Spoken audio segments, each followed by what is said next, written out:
ഏറെ അനിശ്ചിതത്വത്തിനൊടുവിലാണ് Hema committee report പുറത്തുവരുന്നത്. Cinema മേഖലയിൽ സ്ത്രീകൾ നേരിടുന്ന പ്രശ്നങ്ങൾ പരിശോധിക്കാൻ ചുമതലപ്പെടുത്തിയ റിട്ടയർഡ് ജസ്റ്റിസ് ഹേമ അധ്യക്ഷയായ കമ്മിറ്റിയുടെ റിപ്പോർട്ട് അമ്പരപ്പിക്കുന്നതാണ്.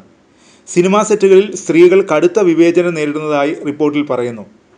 ഞെട്ടിപ്പിക്കുന്ന പരാമർശങ്ങളാണ് റിപ്പോർട്ടിലുള്ളത്. അവസരങ്ങൾക്കായി കിടപ്പറ പങ്കിടേണ്ടി വരുന്ന കാസ്റ്റിംഗ് കൗച്ച് മലയാള സിനിമയിലുണ്ടെന്ന് റിപ്പോർട്ടിൽ പറയുന്നുണ്ട്.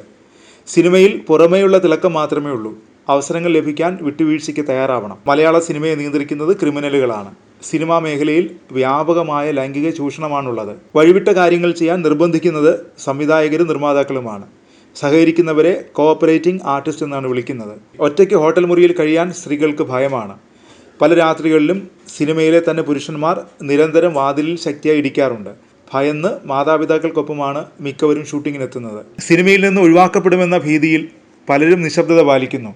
കോടതിയെയോ പോലീസിനെയോ സമീപിച്ചാൽ ജീവന് തന്നെ ഭീഷണി ഉണ്ടായേക്കാമെന്ന് നടിമാർ ഭയക്കുന്നുണ്ട്. ആർത്തവ സമയത്ത് നടിമാർ സെറ്റിൽ നേരിടുന്നത് വലിയ ബുദ്ധിമുട്ടുകളാണ്.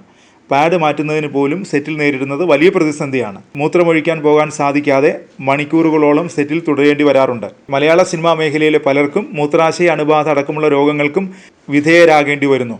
പലപ്പോഴും പ്രൊഡക്ഷൻ യൂണിറ്റിലുള്ളവർ ശുചിമുറി ഉപയോഗിക്കാൻ പോലും സ്ത്രീകളെ അനുവദിക്കാറില്ല. അവസരങ്ങൾക്ക് വേണ്ടി വിട്ടുവീഴ്ച ചെയ്യേണ്ട സ്ഥിതിയാണ്. അതിക്രമം കാട്ടുന്നവരെ സംരക്ഷിക്കാനും ചൂഷണം ചെയ്യാനും പ്രധാന താരങ്ങളടക്കമുണ്ട്. ഏജന്റുമാരും ലൈംഗിക ചൂഷണത്തിനടക്കം പ്രവർത്തിക്കുന്നു. സഹകരിക്കാൻ തയ്യാറാകാത്തവർക്ക് അവസരം നിഷേധിച്ച് ഒഴിവാക്കും. സ്ത്രീകൾ മാത്രമല്ല പുരുഷന്മാരും സിനിമാ രംഗത്ത് നിശബ്ദരാക്കപ്പെടുന്നു. മൊഴി നൽകാൻ സാക്ഷികൾ തയ്യാറായത് ഭയത്തോടെയാണെന്ന് റിപ്പോർട്ടിൽ പറയുന്നുണ്ട്. അതിക്രമം കാട്ടിയ പലരും ഉന്നതരെന്ന് മൊഴി കിട്ടി. മലയാള സിനിമ ചിലരുടെ കൈകളിലാണെന്നും റിപ്പോർട്ടിൽ പറയുന്നു. ആഭ്യന്തര പരാതി പരിഹാര സമിതികളെ ഈ താരങ്ങൾ ഭീഷണിപ്പെടുത്തുന്നു. സ്ത്രീകൾ എന്തിനും വഴങ്ങുമെന്ന പൊതു കാഴ്ചപ്പാട് സിനിമാ രംഗത്തുണ്ട്.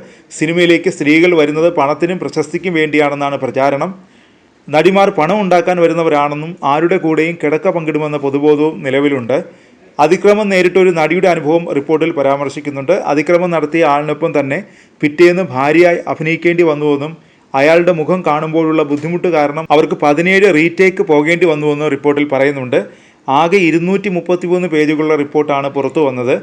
സ്വകാര്യതയെ ലംഘിക്കുന്ന വിവരങ്ങൾ കൈമാറില്ലെന്ന് നേരത്തെ വ്യക്തമാക്കിയതിനാൽ ആളുകളെ തിരിച്ചറിയുന്ന വിവരങ്ങൾ ഒഴിവാക്കും.